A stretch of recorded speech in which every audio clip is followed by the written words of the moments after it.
A mensagem é vencendo o medo da violência. Repete comigo, vencendo o medo da violência.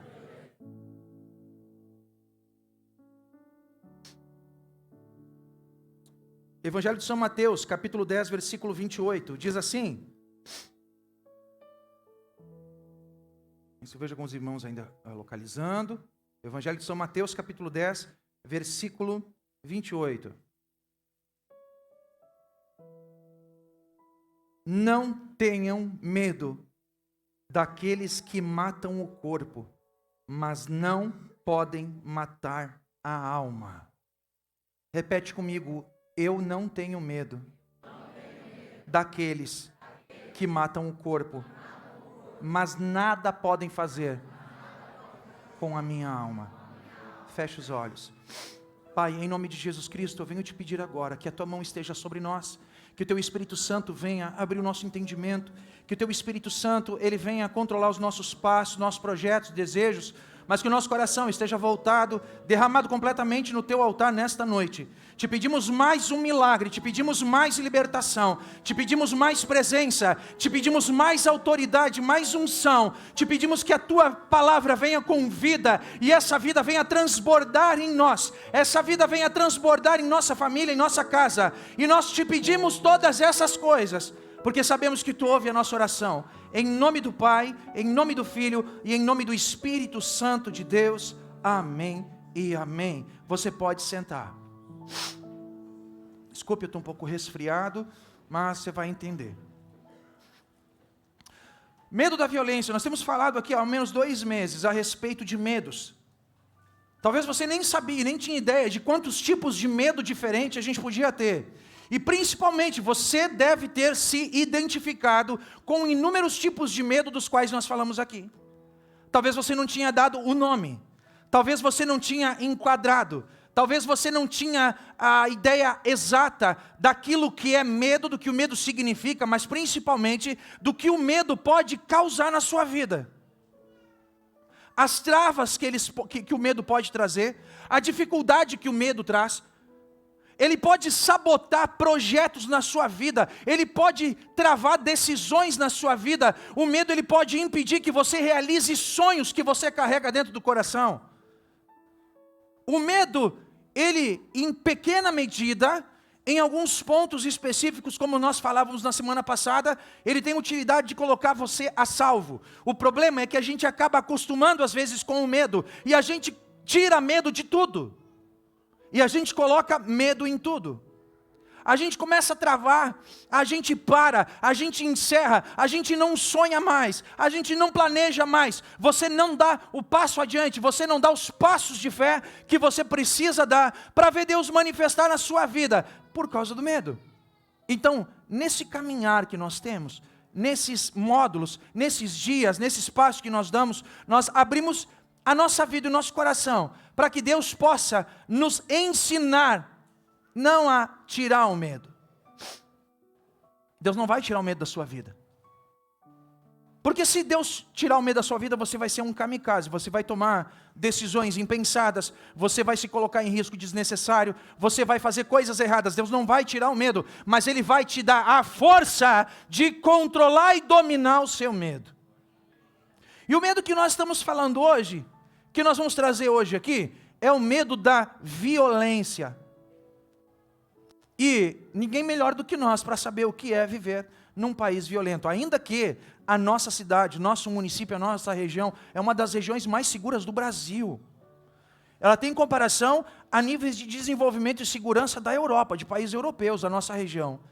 Mas mesmo assim, você sai completamente seguro de que não vai acontecer nada contigo? Que você não vai se deparar com um bandido, com um ladrão, que você não vai se deparar com um estuprador, que você não vai se deparar com alguém que está dirigindo bêbado.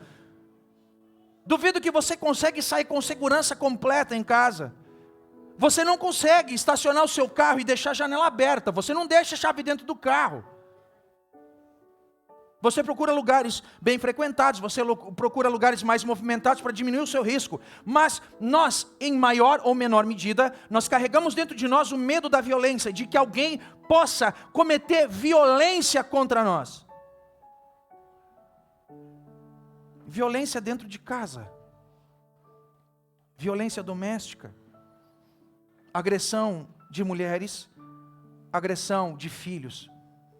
Violência física ou violência psicológica, humilhações, vergonha, transtorno, mágoa, dor.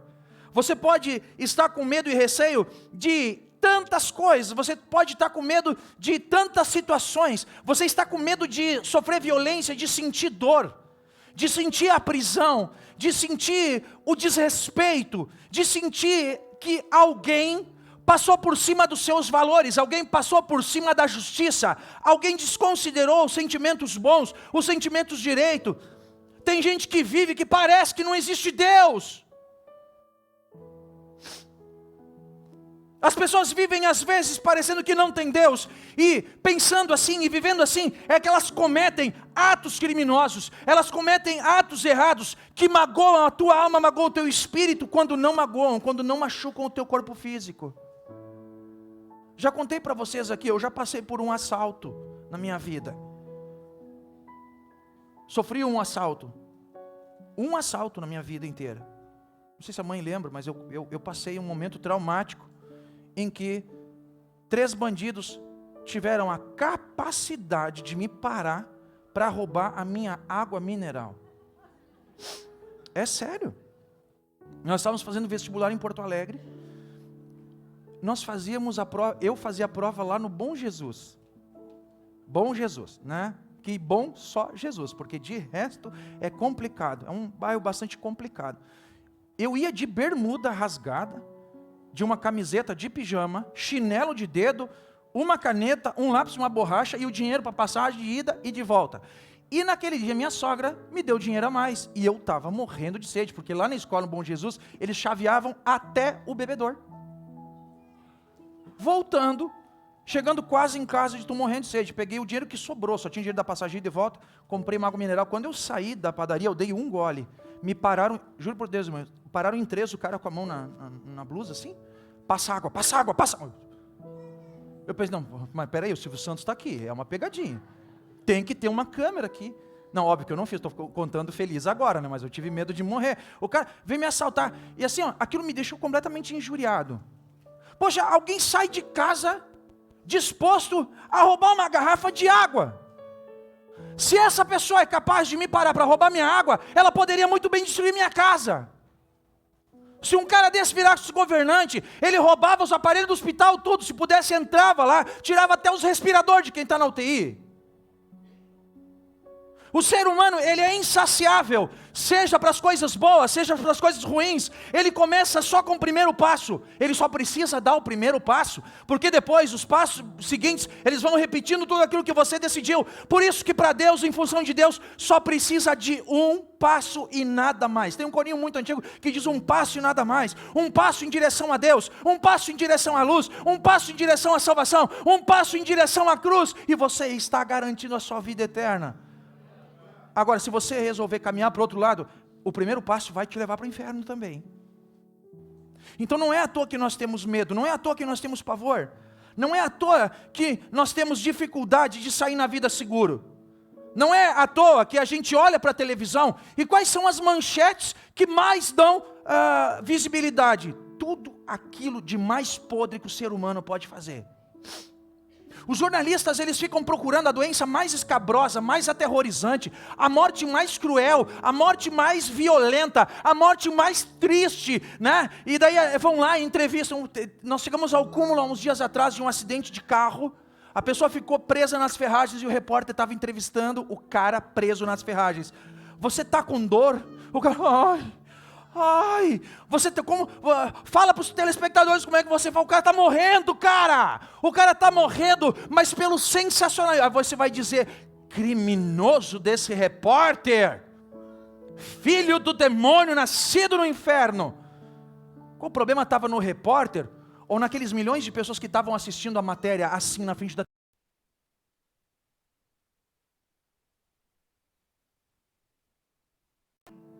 A gente só tem um país violento quando as pessoas são violentas. Você tem um país torto quando as pessoas forem tortas. E nós temos um mundo sedento pela palavra de Deus, e enquanto a palavra de Deus não chegar até eles, a decisão que eles vão tomando é de caminhar em direção ao inferno, a menos que apareça alguém com a palavra de vida, para que eles possam ter a chance de encontrar a Deus. Mas enquanto isso, nós vamos enfrentando essa injustiça, nós vamos enfrentando essa calamidade, essa violação, porque poxa, a gente tenta fazer tudo certo. Quem tenta fazer tudo certo aí diz amém. Levanta a mão para o céu e diz, eu tento. Jesus está vendo, hein? Jesus está vendo você levanta a mão. A gente faz de propósito, né? Levanta a mão. A gente tenta fazer tudo certo. E a violência, ela vem tirar a nossa paz. Poxa, eu faço tudo certo e me acontece isso. Será que Deus não cuida da minha vida, não cuida da sua? Como é que pode um filho de Deus ficar doente? Como é que pode um filho de Deus sofrer um assalto? Como é que pode um filho de Deus perder dinheiro num golpe? Como é que pode um filho de Deus passar por agressões físicas? Como é que pode um filho de Deus sofrer um assalto? A pastora passou, dá os testemunhos de vida, né? A pastora bateram no carro da pastora, né? Fizeram ela envolver num acidente de carro. Todo mundo está vivo, inclusive a pastora e a pessoa do outro lado. E eu cheguei lá para conversar com a pastora e o tiozinho lá, ele diz assim, olha só, bem assim ele falou. Eu estava saindo do meu carro, eu coloquei os meus pés para... Irmãos, ele repetiu 5 ou 6 vezes a mesma história. Sentado dentro do carro, eu botei os pés para fora. Quando eu vi o carro dessa senhora vindo em alta velocidade, e eu temi pela minha vida, eu pensei, ela vai me matar. Botei os pés para dentro do carro, e ela bateu na porta do carro e empurrou a porta toda, amassou tudo. Um Fusion, 2017. A porta toda amassada. E a Maria dizia, a pastora dizia, eu não lembro. Foi muito rápido, mas eu não fiz isso. E nós conversávamos, o cara, tá, agora conta a tua história de novo. De novo, foi lá, ele botei os pés para fora. Eu vi o carro dessa senhora vindo, eu temi pela minha vida, recolhi os meus pés e ela bateu na porta do carro. Aí depois veio os azulzinhos, a brigada estava por ali. Como é que foi a história? Eu coloquei os meus pés para fora, eu vi o carro dessa senhora vindo, eu temi pela minha vida, recolhi os pés para dentro e ela bateu na porta do meu carro. Tá bom. A gente registrou, já estava vendo como a pastora ia fazer para pagar o carro. Acionar o seguro para pagar. Aí começou a conversar com ela, só que teve uma coisa, a pastora disse assim, filho, eu não lembro o que aconteceu, agora, eu sou mulher de Deus, se tu estiver mentindo, essa história vai ser...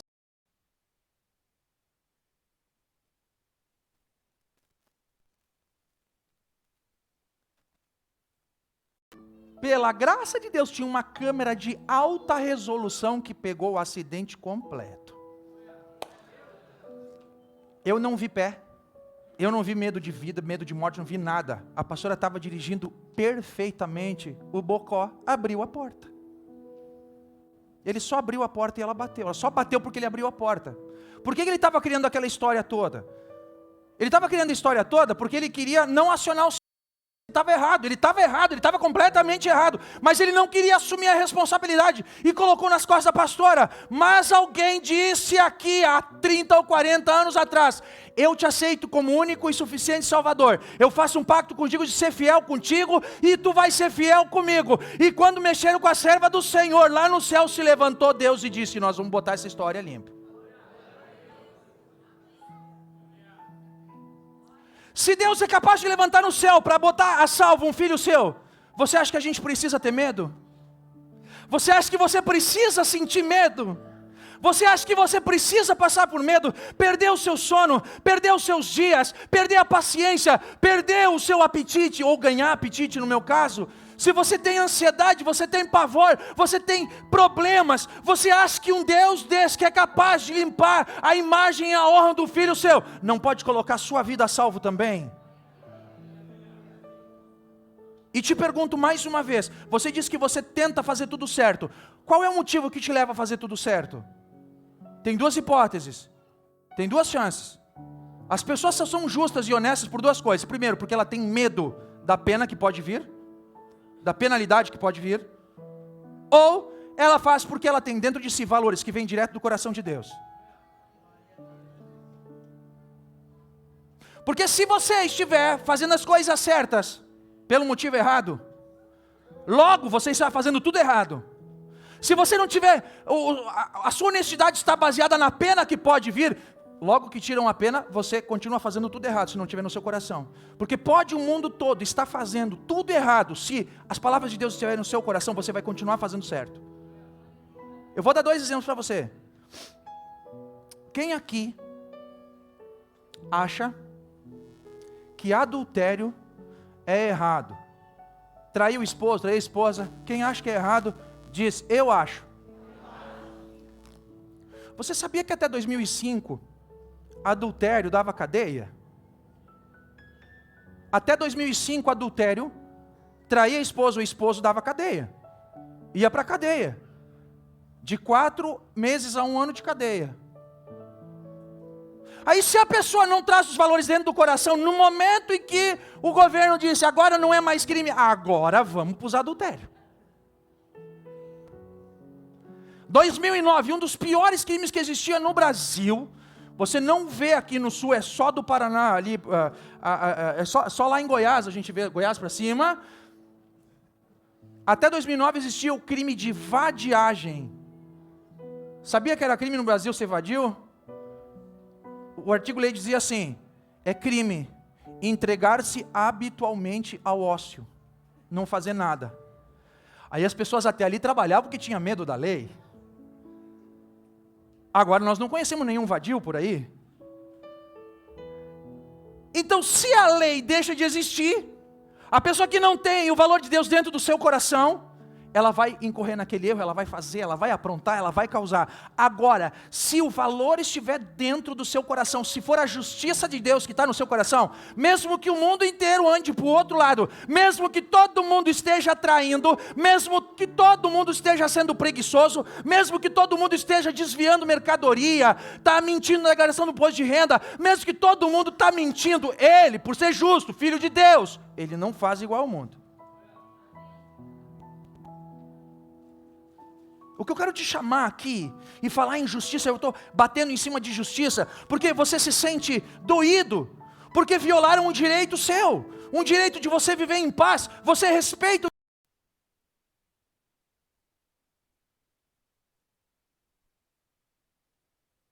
Isso tira a nossa paz, isso tira o nosso ânimo. E como dizia lá nos Salmos, o salmista fala, ele diz assim, olha, eu olhava para o homem, o homem mundano, o pecador, ele chega até a engordar, ele é mais bonito do que os crentes, ele tem um rosto mais bonito, os seus braços nunca se cansam, ele sempre tem prosperidade. Ele olhava para o mundo e via, eu faço tudo certo, está dando tudo certo para eles, para mim dar errado. Até o momento em que eu olhei para a casa de Deus e lembrei do meu soberano. Nesse momento eu notei que os passos deles fraquejam. O homem que trama o mal, ele acaba sendo engolido pelo mal. O homem que comete o pecado, ele acaba sendo engolido o pecado. Por isso eu olho para Deus e vivo somente para Ele. E aqui, para você vencer o seu medo, a primeira coisa que você precisa fazer, levanta o dedão assim para cima. Quem tem dedão? Porque tem uns que não tem. Oh, glória a Deus, todo mundo tem dedão aqui. Aleluia, igreja do dedão. Primeiro, repete comigo, Deus está no controle de tudo. Deus está no controle de tudo. Deus está no controle de tudo na nossa vida. Ele está no controle de absolutamente tudo. A gente está preocupado com o resultado lá na frente. A gente fica frustrado que os nossos planos não se cumpriram, que os nossos projetos não se construíram, que as nossas necessidades não foram atendidas, porque os nossos olhos não estão olhando para Ele, estão que nem o salmista olhando para fora. Aí se eu olho que eu não consegui comprar um carro lá na Vieira Veículos, que eu não consegui comprar, aquele carro novo, aquele Sportage 2020, aquele Fusion com banco de creme, feito com dente de dinossauro, e ele é maravilhoso. Deus não é comigo. Alguém já viu um Fusion com dente de dinossauro? Conversa com o bispo aí que ele tem uma revenda. Vai lá ver. Vai lá procurar. Eles nem vão saber que não tem bispo, mas daí o bispo vende outro. Vende outro. A gente faz o nosso projeto nós pensando no resultado, mas gente, qual é o nosso resultado? Qual é o resultado do Filho de Deus? Qual é o único resultado pelo qual nós devemos lutar? Qual é o único resultado que nós temos que esperar? Poder entrar no céu. Então o resto é processo, o resto é caminhada, o resto é trabalho. E a gente fica olhando para resultado, não construir casa, ou construir casa e não gostei. Não gostei da casa e deu goteira, arrumei, não tenho carro, vou de ônibus. A gente fica criando um monte de situações, olhando para o resultado, mas o resultado do final da minha e da sua vida é entrar no céu. Olha para a pessoa que está ao teu lado, o resultado da minha e da sua vida é entrar no céu. Gente, o resto tudo é processo, tudo é processo. Olha bem, tem um exemplo aqui que vai clarear um pouco, num país de futebol. Se enfrentam dentro de um estádio, para você talvez saber quem é Deus. As maiores seleções do mundo.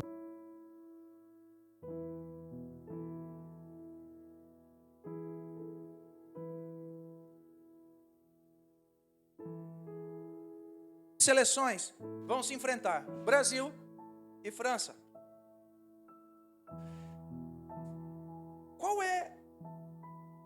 Com qual resultado você está preocupado? Pode ser teu, então tira o Brasil e França, coloca aqui um time nosso, coloca um time de bairro, não importa. A gente está preocupado quem vai ganhar. A gente está preocupado quem vai vencer e a gente ora para Deus, a gente pede para Deus, faz o meu time vencer, faz o meu time acontecer, faz o meu time conquistar. Só que Deus nessa história toda, Ele não torce nem para um e nem para outro, porque Ele é o dono do campo, Ele é o dono do estádio, então independe o resultado do time, porque Ele sempre vai continuar sendo o dono do campo. E quando eu falo campo, eu falo a sua vida. Não importa aquilo que está acontecendo na sua cabeça o tempo todo. Existe força do bem, existe pensamentos bons, mas o diabo está sempre batendo. Você tem sonhos na sua vida de conquistar, de construir, de comprar. Talvez você chegue no final e não consegue comprar, porque o resultado não é seu. Você não é o dono do campo. Você tem que jogar, você tem que trabalhar, você tem que batalhar, você tem que abrir a sua boca e falar de Deus. Você tem que viver Deus. Você tem que colocar o seu coração na presença de Deus, porque o resultado é dele. O resultado é dele. Ele está no controle de tudo. Olha bem, o que é uma igreja? A igreja é uma casa de câmbio. A igreja é uma casa de câmbio. O que é uma casa de câmbio? Quem não sabe o que é uma casa de câmbio, levanta a mão. Quem não sabe, pode levantar, sem constrangimento. Ah, todo mundo sabe o que é casa de câmbio? Muito bom. Só o câmera e o auxiliar do câmera não sabe. Então para vocês dois eu vou explicar o que é uma casa de câmbio. Casa de câmbio é um lugar em que você leva um tipo de moeda para trocar por outra.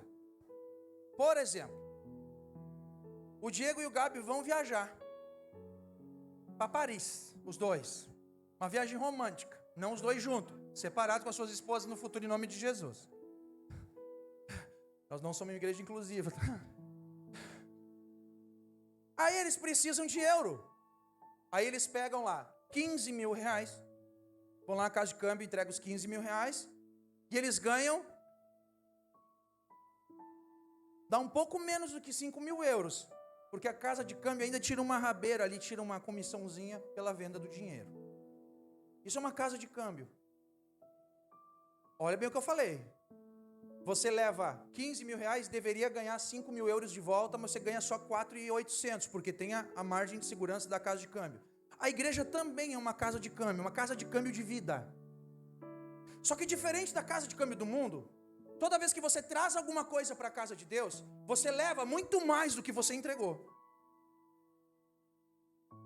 A casa de Deus, ela recebe um bêbado e ela devolve um pai de família.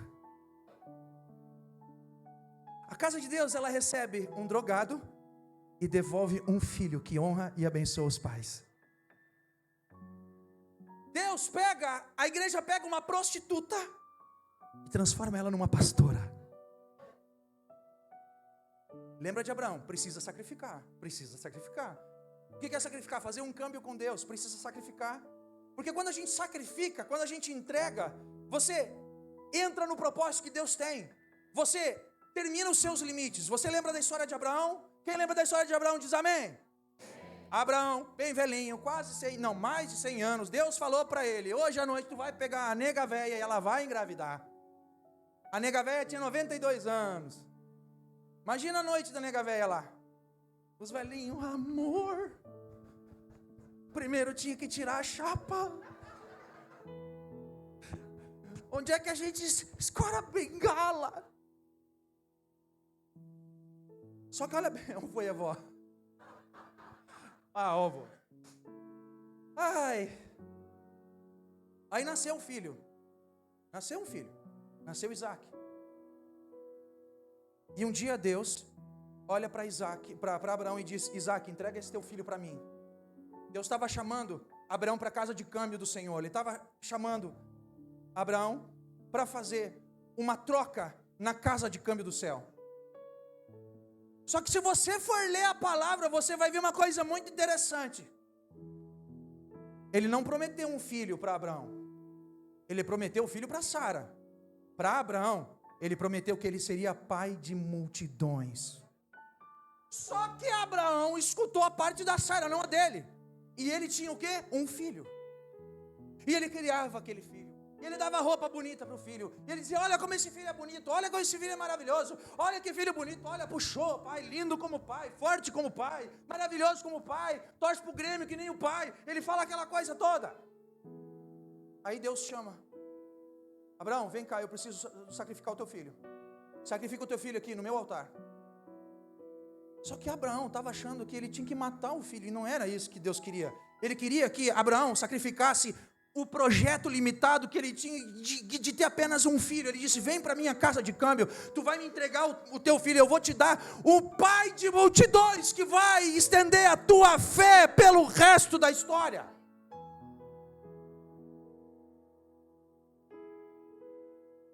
Abraão vai, e era óbvio que Deus não ia matar Isaac, mas ele não sabia, porque a visão dele estava no resultado. E o resultado: Deus ia me dar um filho. Não, para Abraão Deus não prometeu um filho. Deus prometeu que ele seria pai de multidões. Ele disse para Sara que ela teria um filho. Quando ele chegou no altar e sacrificou, ele trouxe o propósito de Deus para dentro da vida. Meu Deus, o que é Deus, né?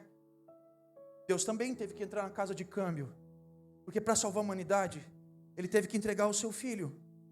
Ele teve que colocar lá na cruz, no altar, na casa de câmbio do céu, ele teve que colocar o Jesus Cristo, que se tornou homem, ele se tornou carne, ele se tornou como um de nós. Ele precisava de alguém perfeito para morrer em favor daquelas pessoas que não podiam salvar a si mesmas. Aí Deus fez o câmbio também. Ele entregou na cruz o corpo de Jesus, de onde saiu, de onde voltou, o Rei eterno de humanidade, aquele que garantiu a volta para os braços de Deus, de todo aquele que se afastou desde Adão, agora tinha o direito de voltar de volta, porque o sangue imaculado foi derramado, e o rei está tomando conta do seu trono até hoje.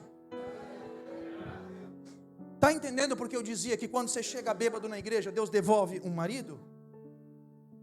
Você traz um bandido para dentro da igreja, e da igreja sai alguém que contribui, alguém que distribui, alguém que coloca, alguém que dá mais. E daí você volta de novo a pensar, e nessa operação toda que eu falei, casa de câmbio, a casa de câmbio que é a igreja, que é o céu, ela bagunça o negócio de quem? Qual é a concorrência que ele termina?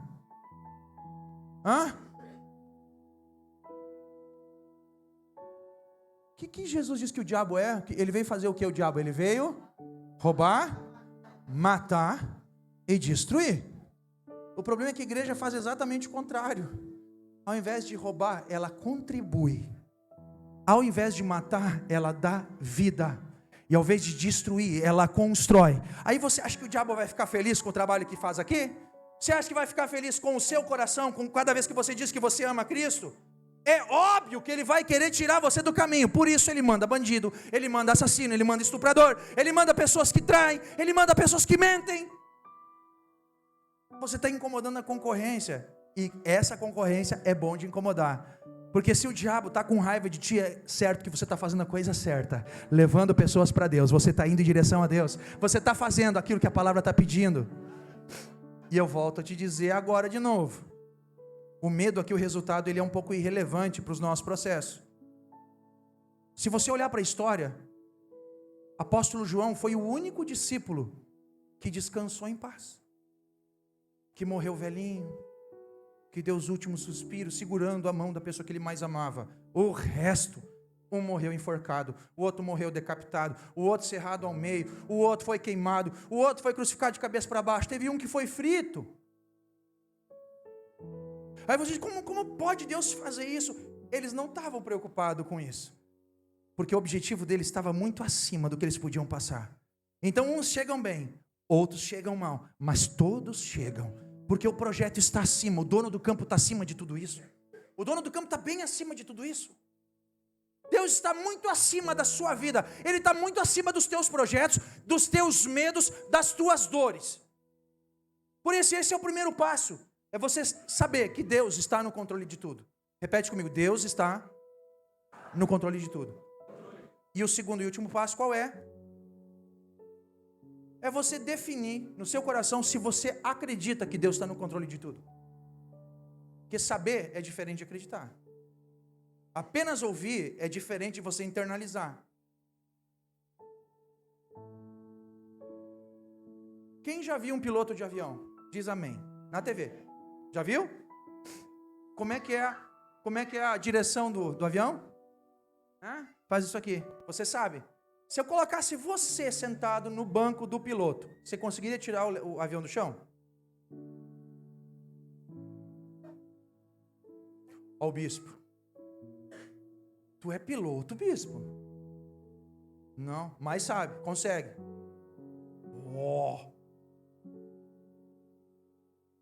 A gente consegue, eu também.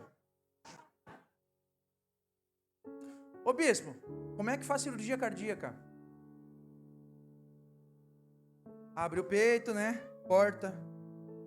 Pega aquela serra de osso de porco, né? Que eles pegam e faz. Como faz? Você sabe? Quem sabe como faz cirurgia cardíaca? Diz amém. E isso te dá a condição de você ir lá e fazer uma cirurgia cardíaca. Então saber é muito diferente de entender completamente. Então você não pode só saber que Deus está no controle de tudo. Você precisa acreditar que Deus está no controle de tudo. E talvez você ainda não entrou na casa de câmbio do céu. Você apenas passa por perto, você passa na porta, você olha, mas você até agora, você não sacrificou para Deus aquilo que você precisava. Você precisa sacrificar o seu trabalho, para que você possa receber de volta um lugar em que a sua vida transforma vidas. Você precisa sacrificar o seu casamento, trazer para cá, para saber que esse casamento, essa casa, você recebe de volta na forma de um lugar para você amar e ser amado. Você precisa sacrificar o seu futuro. Semana que vem tem eleições. Quem sabe que tem eleições na semana que vem? Diz amém. Olha aí para prefeito, né? Ah, não, tá bom. Tem muita gente com medo do resultado das eleições. Muita gente. Não precisa levantar a mão, eu estou falando contigo que está com medo do resultado. Está com medo do resultado. Se ganha um, se ganha outro, se ganha direita, se ganha esquerda. Se ganha direita. Se dá 22 ou se dá 13. Eu vou falar já uma coisa aqui, só para antecipar, para diminuir um pouco o teu medo. Pastor, é uma coisa que eu falo, eu vou pedir licença para o pastor. Pastor, tem contato com o presidente da igreja. Peço que o senhor não leve para lá, porque é uma nova doutrina que nós estamos pregando aqui. Eu normalmente só faço isso no culto de virada de ano. Eu jogo os búzios. Só que eu resolvi jogar os búzios gospel antes. Eles são feitos com conchinha do Mar Morto. É lá de Israel.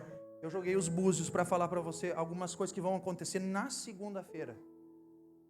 Domingo é eleição. Aí hoje à tarde eu orei, pedi orientação a Deus e joguei os búzios evangélicos. Olha bem, O que os búzios gospel me disseram do Mar Morto das Conchinhas? Que segunda-feira, todo mundo aqui vai ter que trabalhar. Os búzios me disseram isso. Não só segunda, terça, quarta, quinta e sexta. Eles são muito precisos. Muito, muito. Feriado, vai ter feriado. Vai ter feriado. Outra coisa que eles me disseram assim, com muita clareza, acima de tudo: todo mundo aqui vai ter fome perto do meio-dia. Isso, me falou. Os búzios me falam, eles não mentem nunca. Você está entendendo que tem coisas não, todas as coisas não estão nas nossas mãos, e sim estão nas mãos de Deus? Se der 22, no outro domingo nós vamos continuar fazendo o culto aqui falando de Deus. Se der 13, eu vou falar também. Se der 22, em dezembro vai ter batismo, mas se der 13 também. Se der 22, eu vou falar que Jesus é o salvador da minha alma, e eu quero que salve a sua também. Mas se der 13, eu falo do mesmo jeito. Porque não importa o resultado, o que importa é o processo. É onde nós vamos caminhar. Eu sacrifiquei a minha vida para falar da vontade de Deus. Esteja bem, esteja mal, esteja certo, esteja errado, esteja para um lado, esteja para outro, eu vou continuar falando. Porque esse é o processo que eu tenho que seguir. E eu convido você a fazer o mesmo processo. Entregar a sua vida nas mãos de Deus. Sacrificar o seu futuro.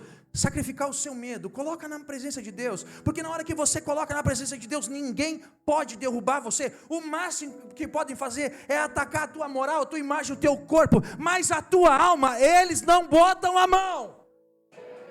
Na fé eles não colocam. No teu caminho não colocam, e na obra de Deus eles não colocam.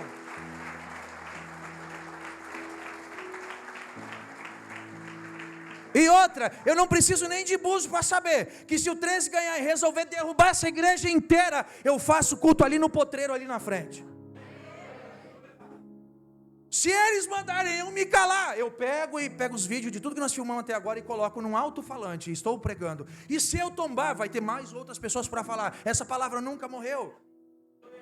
O nazismo tentou destruir, não conseguiu. O regime comunista da China tentou e não conseguiu. Vários imperadores durante a história, imperadores islâmicos, budistas, shintoístas, ateus, tentaram destruir. Muitos tentaram matar os primeiros apóstolos, tentaram, mas a palavra, ela vive para sempre, porque a palavra é o próprio Jesus.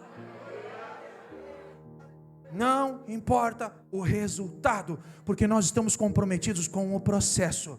Pelo Senhor marchamos sim. Pelo Senhor nós marchamos. E se você marcha pelo Senhor, Ele vai na frente, Ele está atrás, Ele está de um lado, está no outro. E principalmente, lá no céu, parado e sorrindo para ti, dizendo: é para cá que tu está vindo, estou te esperando. É tipo você lá no meio do estádio, aquele estádio gigantesco. Você olha lá para cima, o dono do estádio está sentado lá em cima, no camarote VIP. Ele está só dando um tchauzinho. Eu estou no controle, eu estou cuidando de tudo. Vamos colocar de pé? E agora nós vamos orar. E se você ainda não fez esse sacrifício que eu falei, o sacrifício da sua vida, o sacrifício do futuro, você está com medo do futuro? Você está com medo dos próximos passos? Está com receio? Você treme às vezes? Eu convido você a vir aqui para frente, para nós orarmos mais uma vez por você. Enquanto isso, a igreja toda fecha os olhos. Se você está com medo, pode ser sincero: eu estou com medo. Eu estou receoso, eu estou apavorado, isso está me assustando. Vem aqui para frente agora. Vem aqui, os diáconos nos auxiliam, os diáconos estejam organizando, os obreiros também puderem nos auxiliar aqui. Você está com medo, está com receio, você está com uma perturbação, uma insegurança. E não é feio ter medo, feio é você ficar com medo e sofrer sozinho. E nós não estamos aqui para deixar você sozinho.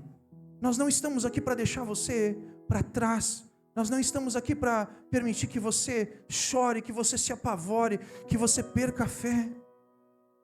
Esse lugar aqui é para que você se sinta acolhido, você se sinta amado, mas principalmente você ouça testemunhos de vitória, de manutenção, de suporte. Todos fechem os seus olhos, todos fechem os seus olhos.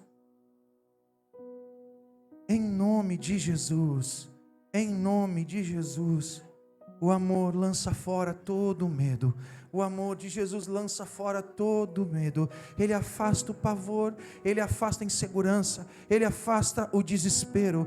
Pai, em nome de Jesus Cristo, nós estendemos nossas mãos aqui agora e oramos por esses corações e vidas que têm, Senhor, andado com medo, têm andado com pavor, têm assustado o seu coração. A sua mente não está encontrando paz, a sua mente não está encontrando alento. Senhor, eu venho agora no Teu nome, na Tua autoridade, e com esses irmãos nós sacrificamos juntos o nosso futuro. Nós entregamos nas Tuas mãos os nossos projetos, entregamos em Tuas mãos tudo aquilo que passa nos nossos olhos, aquilo que atormenta os nossos pensamentos, aquilo que atormenta o nosso coração. Pai, vem com o Teu amor e a Tua graça agora, e alcança cada vida, alcança cada coração, alcança cada história. Coloca de pé mais uma vez, coloca firme mais uma vez, coloca valente mais uma vez. Senhor, cada vida aqui é preciosa demais, cada vida aqui foi resgatada pelo preço do Teu sangue, e esse medo que hoje atrapalha o olhar, que olha, Senhor, que atrapalha a fé, que atrapalha a esperança, nós pedimos, leva embora em nome de Jesus, leva embora em nome de Jesus, leva embora em nome de Jesus. Te peço, Senhor, fortalece os joelhos que tremem, os braços que fraquejam, os pulmões que não respiram, o coração que está doído. Coloca, Senhor, as Tuas mãos sobre cada um aqui, dá segurança, toma todos pela mão e coloca-os em paz na Tua presença. Eu te peço, eu já te agradeço, porque eu sei que Tu ouve a nossa oração, em nome do Pai, em nome do Filho e em nome do Espírito Santo de Deus. Amém e amém. Amém. Você que está na frente, olha para mim e repete com fé: eu, mais forte, eu não tenho medo de quem pode matar o corpo, porque a minha alma está nas mãos de Deus. Não esquece, essa pode ser a tua oração. Você sabe quando a onda de medo está chegando, você sabe quando a onda de pavor está chegando. Você sente, a gente começa a tremer, a temperatura do corpo muda, a pressão, a gente fica engasgado, a gente fica apavorado, a gente bloqueia. E talvez você não consiga nem falar, mas no seu coração, lembre da oração de hoje: eu não tenho medo de quem só pode matar o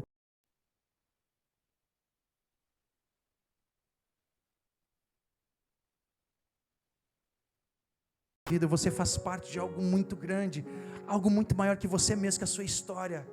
Não tema o futuro, porque em todos os dias do teu futuro, Jesus já está lá. Ele já está lá, Ele chegou antes de você e está te esperando para te segurar pela mão e dizer: você vai conseguir vencer mais essa, você vai passar por mais essa. O medo não vai te engolir, o inferno não vai te engolir, o diabo não vai te travar, as forças do maligno não vão atrapalhar os sonhos que Deus sonhou para você. Ore sempre, não tenha medo, mas confie, em nome de Jesus.